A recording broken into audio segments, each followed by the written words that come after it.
കുമാർ. എൻ്റെ വീട് പെരിങ്ങോട്ടുകരയാണ്. ഞാനിപ്പോൾ ഇങ്ങോട്ട് ഷിഫ്റ്റ് ചെയ്തിരിക്കുകയാണ്. ഇത് പുലിയച്ചിറയിലെ ദേശായി ഹോംസിൻ്റെ സഫയർ ഗാർഡൻസ് എന്ന് പറയുന്ന ഒരു അപ്പാർട്ട്മെൻറ്റിലാണ് നമ്മളിപ്പോൾ ഇവിടെ നിൽക്കുന്നത്.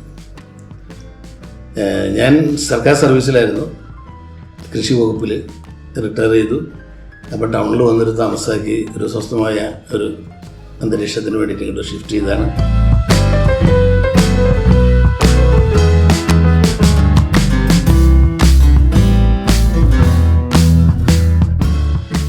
ഞാൻ എൻ്റെ അമ്മാവൻ്റെ വീട്ടിൽ പഴുവിൽ പുള്ളിനെ കാണാനായിട്ടൊരു ചെന്നപ്പോൾ ആ വീടാകെ ഒരു വേറെ പുതിയൊരു വീട് പോലെ ഫീൽ ചെയ്തു.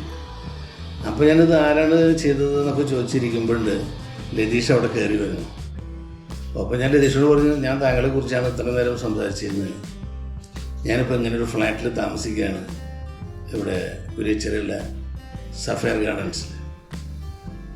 അപ്പോൾ പുള്ളി ഞാനെന്താ ചെയ്യേണ്ടതെന്ന് വെച്ചു. ഞാൻ പറഞ്ഞു, അവിടെ ഒരുപാട് ഇൻറ്റീരിയർ ചെയ്യുന്ന ആളുകളുണ്ട്, എനിക്ക് അതിൽ നിന്നൊക്കെ വ്യത്യസ്തമായിട്ടൊരു കാര്യം ചെയ്യാൻ പറ്റുമോ എന്നൊരു ചോദ്യം ചെയ്യുകയാണ്. അപ്പോൾ പുള്ളി വെരി നെക്സ്റ്റ് ഡേ തന്നെ ഞാൻ സൗകര്യൻ്റെ സമയം നോക്കി വരികയും അന്ന് ഇവിടെ താമസാക്കിയിട്ടില്ല. അങ്ങനെ അന്ന് പുള്ളി അത് നോക്കി പോയിട്ടൊരു ഡിസൈൻ ചെയ്ത് തരുകയും ഈ കാര്യങ്ങൾ വളരെ എൻ്റെ ഒരു എന്താ പറയുക വേറൊരു കോൺട്രിബ്യൂഷൻ ഇല്ലാത്ത പോലെ ചെയ്തു. പിന്നെ അദ്ദേഹത്തിൻ്റെ നല്ലൊരു ടീമുണ്ട് അവർക്ക്. അപ്പോൾ അത് വെച്ചൊരു അതൊക്കെ ഡ്രോയിങ്ങൊക്കെ ഒരാഴ്ച കഴിഞ്ഞപ്പോഴേക്കും എനിക്ക് എത്തി. അപ്പോൾ അത് കഴിഞ്ഞപ്പോൾ ഞാൻ പറഞ്ഞു, നമുക്കൊന്ന് സ്റ്റാർട്ട് ചെയ്താലോ എന്ന് പറഞ്ഞു. അപ്പോൾ സ്റ്റാർട്ട് ചെയ്യാം എന്ന് പറഞ്ഞു. അങ്ങനെ സ്റ്റാർട്ട് ചെയ്ത് അവസാനം ഇത് വന്നപ്പോഴത്തെ ഇവിടുത്തെ ഒരു സ്ഥിതി എന്താണെന്ന് വെച്ചാൽ, സഫയർ ഗാർഡൻസിൽ അറിയാലോ 100 ഫ്ലാറ്റുകൾ, 112 ഫ്ലാറ്റുണ്ട്. ആ ഫ്ലാറ്റിൽ ഇതുവരെ ചെയ്തിട്ടുള്ള ഒരു 70% ആളുകൾ താമസാക്കി കഴിഞ്ഞു. അതിൽ ഇത് തന്നെ വരെ ചെയ്തിട്ടുള്ള ഏറ്റവും നല്ല ഫ്ലാറ്റാണിത് എന്നുള്ളൊരു പേരാണ് ഇപ്പോൾ ഇവിടെ നിലനിൽക്കുന്നത്.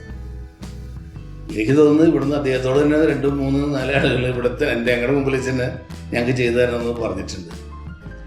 അപ്പോൾ എന്നെ സംബന്ധിച്ച് നല്ല ഒരു പുതിയ ഡിസൈനിൽ ചെയ്ത് തന്നു എന്ന് മാത്രമല്ല, നമ്മൾ ഒരു കാര്യം ഒരു ടെൻഷനും ഇല്ലാത്ത രീതിയിൽ വളരെ സോഫ്റ്റായിട്ട് പുള്ളി അത് ഏറ്റെടുത്ത ഉത്തരവാദിത്തങ്ങൾ വളരെ ഭംഗിയായിട്ട് എനിക്ക് ചെയ്തു തന്നു.